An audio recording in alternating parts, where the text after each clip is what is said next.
জয় মা তারা, জয় গুরু বামদেব।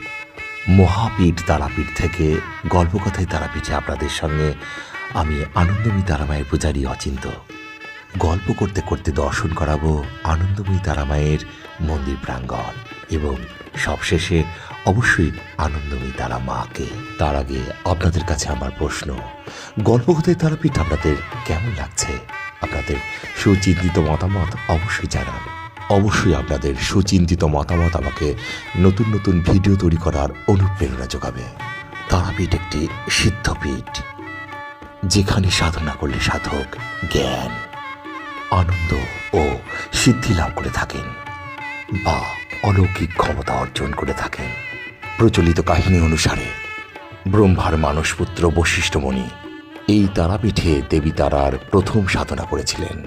এই তারাপীঠে তারা মায়ের মহামন্ত্র জয় মা তারা। এই মন্ত্র অতি পবিত্র। এই মন্ত্রে অসাধারণ অলৌকিক শক্তি আছে। বিশ্বাস না হলে একবার মন থেকে, হৃদয় থেকে জয় মা তারা বলে ডাকুন। সর্বমঙ্গলামঙ্গল্যে শিবে সর্বাত্ম স্বাদিকে শরণ্যে স্তম্ভকে গৌরী নারায়ণী নমস্তুতে। দর্শন করুন মহা আনন্দে আনন্দময়ী তারামা, আর আনন্দময়ী তারামায়ের কৃপায় মহা আনন্দে থাকুন।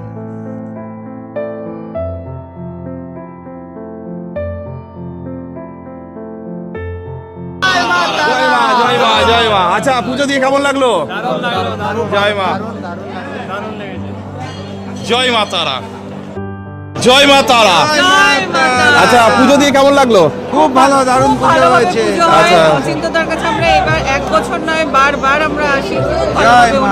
জয় মা, জয় মা। মায়ের কৃপায় মঙ্গল হোক, এই শুভকামনা রইল। জয় মা তারা, জয় মা তারা, জয় মা তারা, জয় মা তারা। জয় মা তারা মহামন্ত্র নিয়ে আজকের মতো বিদায় নিলাম। আমি অচিন্ত। ভালো থাকবেন, আনন্দে থাকবেন, এই শুভকামনা রইল সবার জন্য। জয় মা।